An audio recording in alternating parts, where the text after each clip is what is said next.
Assalamualaikum Ustaz. Waalaikumsalam. Berkaitan dengan kirim Al-Fatihah, apakah Nabi ngirim Al-Fatihah untuk istrinya Siti Khadijah? Apakah Nabi ngirim Al-Fatihah untuk Ja'far saudara kembarnya? Apakah Nabi para sahabat kirim Al-Fatihah? Supaya kami paham Pak Ustadz. Jadi ini yang nanya ini, dia mau beramal kalau dilakukan Nabi. Kalau nggak dilakukan Nabi, nggak mau. Nggak apa-apa, bagus. Ada seorang sahabat Nabi, bukan sahabat Abdul Somad. Dia sebelum tidur malam bertasbih alfa uqdah 2000 simpul. Diambilnya simpul tali 2000. Simpul tali 2000. Habis itu zikir subhanallah subhanallah subhanallah 2000 simpul. Sekarang saya tanya, bolehkah bertasbih 2000 kali sebelum tidur malam? Boleh apa enggak boleh? Sekarang balik pertanyaan ini, pernahkah Nabi melakukannya? Enggak pernah. Kalau enggak pernah dilakukan Nabi, apakah boleh dilakukan? Tadi katanya yang boleh, sekarang enggak boleh. Ternyata kalau ngomong sama orang belum sarapan susah ya.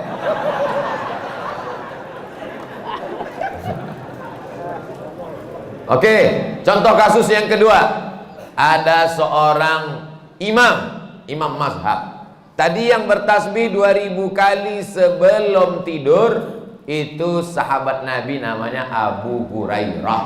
Sahabat Nabi. Di mana bisa dibaca biografinya? Dalam kitab Syiar A'lam An-Nubala. Siapa yang nulis? Imam Az-Zahabi, Imam Ahlus Sunnah wal Jamaah. Contoh yang kedua, da'autu lisyafi'i fi salati arba'ina sanah. Saya mendoakan guru saya Imam Syafi'i fi salati, dalam salat saya arba'ina sanah, 40 tahun. Rabbi firli wali walidayya wali Muhammad bin Idris Asy-Syafi'i. Bolehkah mendoakan Imam Syafi'i 40 tahun? Boleh. Sekarang pakai logika ini. Pernahkah dilakukan Nabi? Nggak pernah. Kalau nggak pernah dilakukan Nabi berarti nggak boleh. Ini pertanyaan tingkat tinggi. Apakah mesti disyaratkan, mesti dilakukan Nabi dan sahabat? Puasa Nabi Daud, pernahkah Nabi melaksanakan puasa Nabi Daud secara berterusan? Yasumu yauman wa yuftiru yauman? Enggak pernah, tapi Nabi memujinya. Apa kata Nabi? Ahabbu shaum ilallah shaumi Daud. Puasa yang paling bagus adalah puasa Nabi Daud. Nabi tak pernah melakukannya. Jadi sunnah ada 3. Yang pertama sunnah fi'liyah, Nabi melakukannya. Yang kedua sunnah qauliyah, Nabi mengucapkannya tapi Nabi tak melakukannya. Ada jenis yang ketiga, sunnah takririyah, Nabi tidak melakukannya, Nabi tidak mengucapkannya, dilakukan orang lain, disetujui Nabi. Mana contohnya? Sami Allahu liman hamidah, Nabi mengajarkan Rabbana lakal hamdu mil'us samawati wa mil'ul ardi wa mil'u ma syi'ta min syai'in ba'du. Tapi ada satu sahabat bacaannya lain. Sami Allahu liman hamidah, Rabbana lakal hamdu hamdan thayyiban mubarakan fi. Selesai salat Nabi tanya, siapa tadi yang baca alhamdulillah hamdan thayyiban katsiran mubarakan fi? Aku enggak pernah ajarkan. Aku ya Rasulullah. Apakah Nabi marah? Aku enggak pernah melakukannya. Kenapa kamu pandai-pandai buat doa itu? Kau masuk neraka jahanam. Apa kata Nabi? Apa kata Nabi? Ra'aitu bid'an wa salasuna malakan yabtadirun. Aku lihat 39 malaikat turun dari pintu langit ingin mencatat doa yang kau baca. Enggak pernah dibaca Nabi. Begitu juga dengan Allahu Akbar kabira, diriwayatkan oleh Abdullah bin Umar bin Khattab. Nabi mengajarkan Allahumma ba'id baini wa baina khataayaya kama ba'adta bainal masyriqi wal maghrib. Sahih Bukhari. Allahu Akbar kabira ada juga dalam Sahih Bukhari. Nabi tidak pernah mengucapkannya. Siapa yang membaca itu?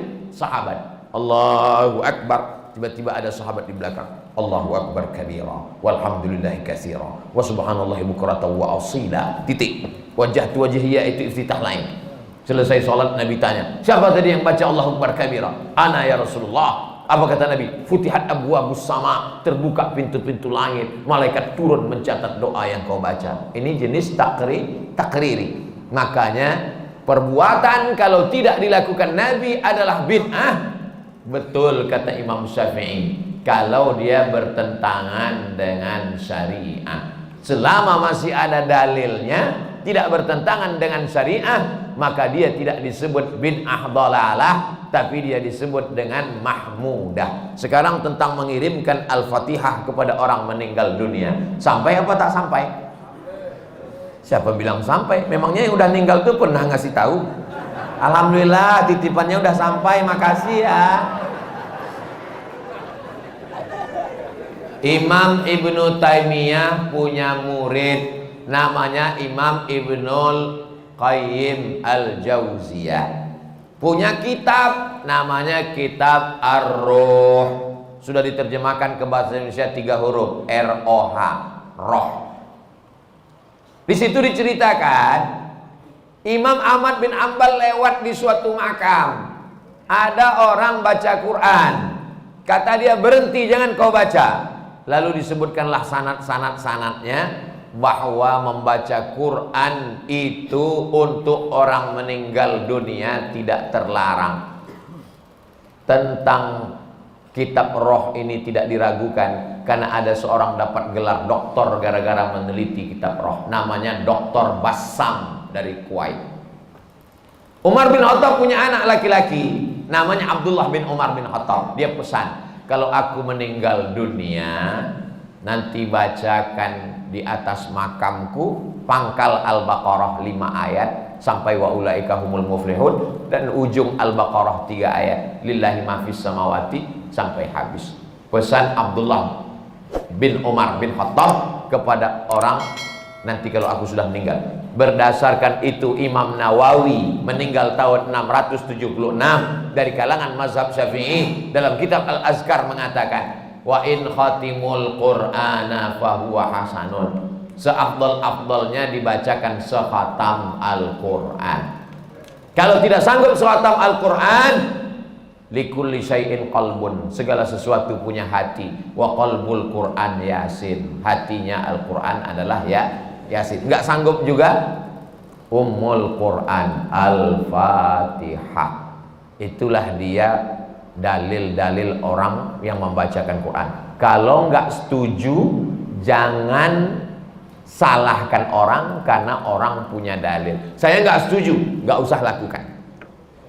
Yang tidak boleh itu adalah tidak ada ulama satupun yang membolehkan, dia membuat sendiri. Nah, itu nggak boleh.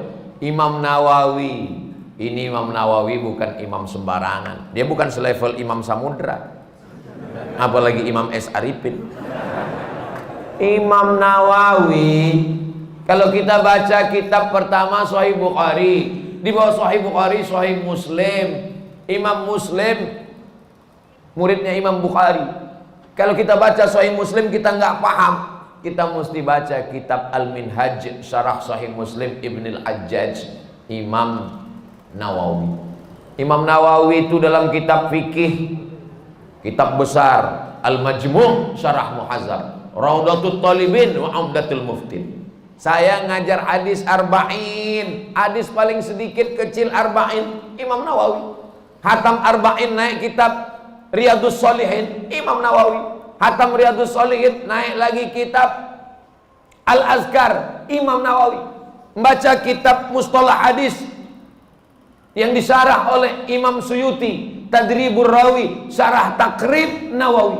Imam besar. Apa kata Imam Nawawi? Mengomentari hadis tentang pelepah korma. Nabi membelah pelepah korma, ditusukkannya ke makam.